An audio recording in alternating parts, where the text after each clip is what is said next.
Olá, tudo bem? Aqui na congregação temos feito uma série de estudos sobre o Apocalipse e estamos já no 10º encontro. Entre o 9º e 10º encontro, uma pessoa da congregação me enviou um vídeo de um teólogo, professor, arqueólogo, pastor Rodrigo Silva, que é adventista. E é óbvio, né? Eu encontro nesse vídeo assim, uma diferença de abordagem muito grande. E costumam fazer uma associação muito mais taxativa e específica entre elementos do texto e dados históricos, contextos específicos ao longo da história, nosso tempo, né? Coisa que eu não faço, mas que é coisa que é interessante, né? Que gera uma sensação. E isso, é claro, circula muito, vende muito livro, né? É claro, chama atenção. Mas assistindo o vídeo, além de ver diferenças assim, eu percebi algo muito interessante, né? Num comentário específico que me chamou a atenção e que me fez pensar, será que nisso ele está certo? E eu queria compartilhar com vocês essa reflexão, porque assim, no fim das contas, eu vou dizer que não, ele não está certo.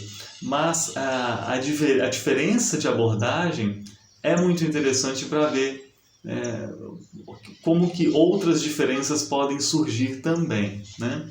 Então vamos ler aqui Apocalipse 11, 18, para ficar claro a questão, qual é, né? Diz assim Apocalipse 11, 18: Na verdade as nações se enfureceram, chegou porém a tua ira e o tempo determinado para serem julgados os mortos, para se dar o galardão aos teus servos, aos profetas, aos santos e aos que temem o teu nome, tanto aos pequenos como aos grandes, e para destruíres os que destroem a terra. Essa expressão é a mais importante aqui para mim, é a única, na verdade, importante para mim, para destruíres os que destroem a terra. Que coisa, né? Que coisa. Quem são esses que destroem a terra? Por que isso está dito aqui? Me parece que isso é um indicativo muito interessante, muito proveitoso, junto com outros elementos do Apocalipse, de que Deus não age aqui no Apocalipse, não age, por exemplo, nas trombetas antes narradas aqui, contra a sua criação. O problema de Deus aqui não é com a terra enquanto a criação de Deus. O problema é outro, o problema é mais específico. E isso está expresso assim, para destruir os que destroem a terra. O problema não está na criação, mas inclusive nesses que vão contra a ordem da criação, vão contra a criação como ela deveria ser e como ela deveria ser vivida, né? Rodrigo Silva vai pensar de outra forma. Ele vai dizer assim, olha, destroem a terra. Isso mostra para a gente que os eventos do Apocalipse, os eventos finais, estão muito mais para acontecer no nosso tempo do que no século I, no século XVI, onde quer que seja, porque somente no nosso tempo, né, somente talvez ele esteja pensando no século XX para frente, né, nós temos como humanidade capacidade de destruirmos realmente a Terra. No século I, o que eles iam fazer para destruir a Terra? Fincar espada no chão? Não. Hoje nós temos uma destruição da Terra via poluição, contaminação e tudo mais, e a possibilidade de efetivamente destruirmos a Terra com armas atômicas, por exemplo, acabando praticamente com a vida do planeta. Ele vai pensar por aí e dizer então que esse versículo aqui é um indicativo de que o Apocalipse já estava pensando no nosso tempo, como esse tempo da destruição da Terra. Em princípio, né, numa escuta assim rápida do vídeo, você fez assim, nossa, parece fazer sentido, né? Parece fazer sentido. Mas a gente sempre precisa se perguntar um pouco mais, né, antes de seguir numa interpretação. E a pergunta que eu me faço é a seguinte, será que ao dizer isso para destruir os que destroem a terra, esses que destroem a terra devem ser vistos como esse tipo de gente, né, esse tipo de situação que nós vemos nos filmes de ficção, de destruição, de cataclisma, quando acaba a vida no planeta ou quase isso, né? É essa imagem que deveria nos ocorrer do planeta sendo destruído ou não? Como saber qual a imagem que está na mente, digamos assim, do texto, né? Como saber o que está por trás do texto? olhar do nosso tempo simplesmente pode ser arriscado. Por isso, um recurso que nós temos é procurar textos que podem estar sob o texto, né? Textos que podem estar dialogando mais de perto com o texto, em um contexto mais aproximado ou um contexto recuperado pelo texto do Apocalipse, né? É um exercício de intertextualidade, né, que o Apocalipse faz aos montes e que na leitura nós devemos também fazer. Então eu vou fazer algo muito breve assim, né? Eu quero ler com vocês textos do Antigo Testamento que falam da destruição da terra, para a gente pensar, né, o que realmente pode estar sendo dito aqui e que pode estar sendo entendido de uma forma equivocada quando a gente lê apressadamente nessa leitura que quer entender algo muito mais específico, né? No livro de Juízes 6, nós temos o relato do avanço dos midianitas contra o povo hebreu assentado ali na Terra Prometida, né? E em Hebreus 6,5 nós vemos a seguinte expressão, né? Hebreus 6,5: pois eles vinham com seu gado e as suas tendas como uma nuvem de gafanhotos, eram tantos que não se podiam contar, nem a eles nem aos seus camelos, e entravam na terra para destruir, né? Os midianitas entravam na terra para destruir. Primeira coisa que eu penso assim é que esse destruir a terra não precisa ser uma referência ao planeta, né? A gente poderia dizer assim, numa cena, se a gente olhasse lá na Ucrânia assim, hoje, né? Nossa, essa guerra está destruindo a Terra. A gente não está pensando no planeta, mas naquela porção do planeta, naquela terra ali.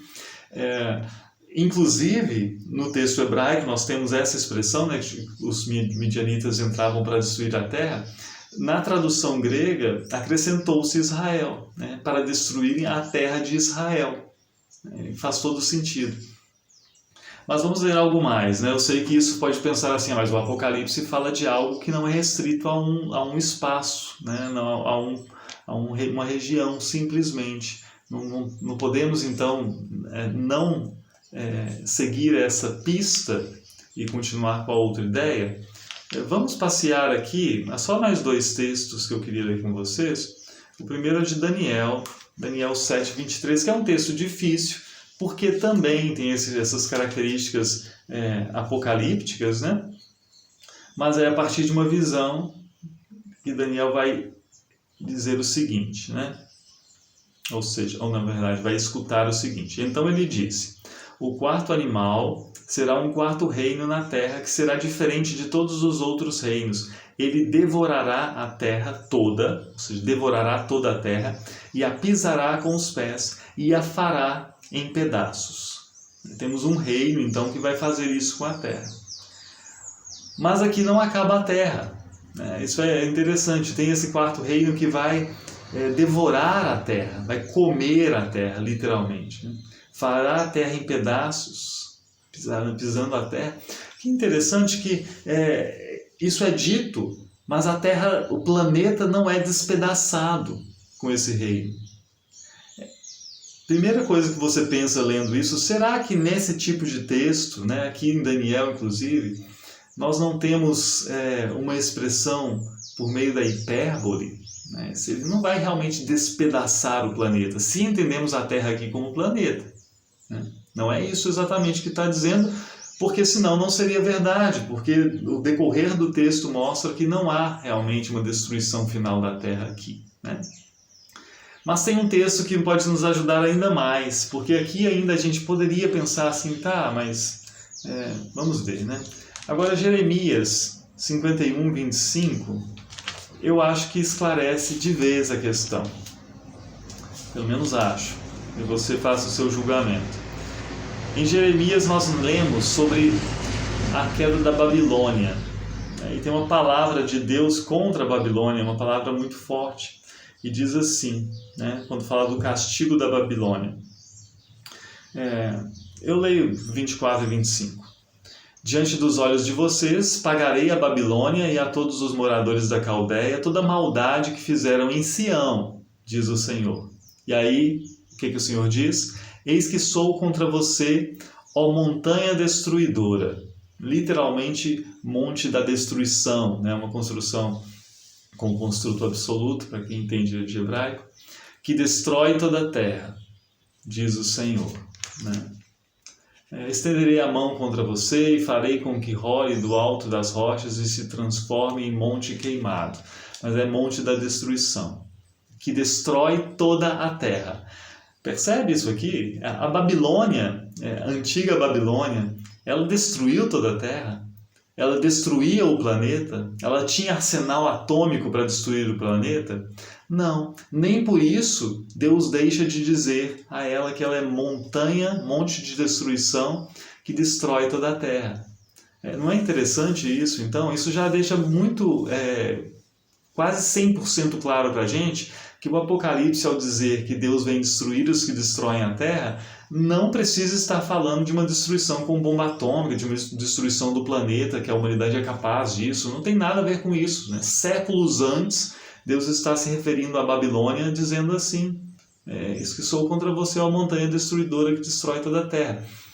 E tem algo mais também que a gente pode pensar. Eu acho que já seria suficiente isso, né?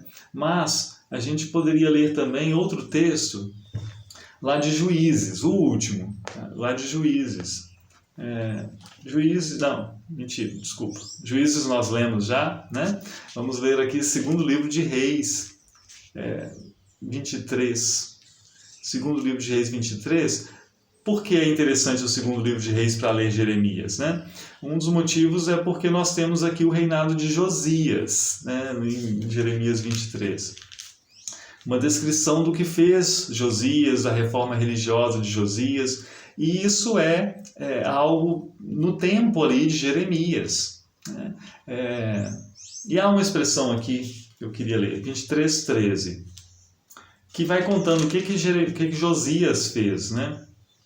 O rei profanou também os lugares altos que estavam a leste de Jerusalém, ao sul do Monte da Destruição, os quais Salomão, rei de Israel, havia construído para Astarote, abominação dos Sidônios, para Quemos, abominação dos Moabitas, e para Milcom, abominação dos filhos de Amon. Veja onde ele localiza isso, né? O rei profanou também os lugares altos que estavam a leste de Jerusalém, ao sul do Monte da Destruição. Essa é a mesmíssima expressão que aparece lá em Jeremias.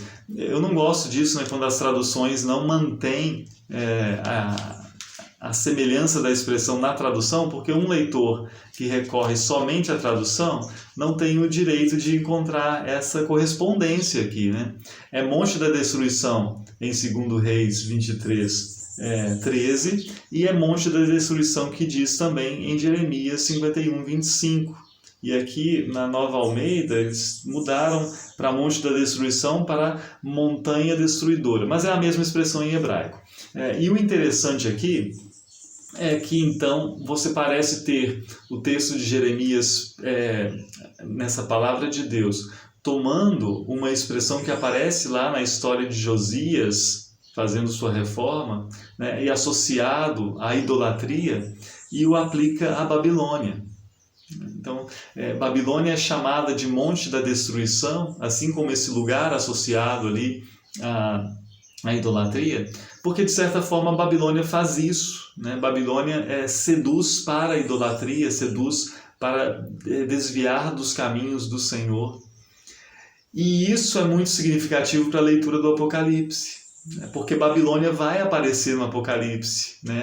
A imagem da Babilônia é aproveitada no Apocalipse de uma forma muito específica, muito interessante e muito rica.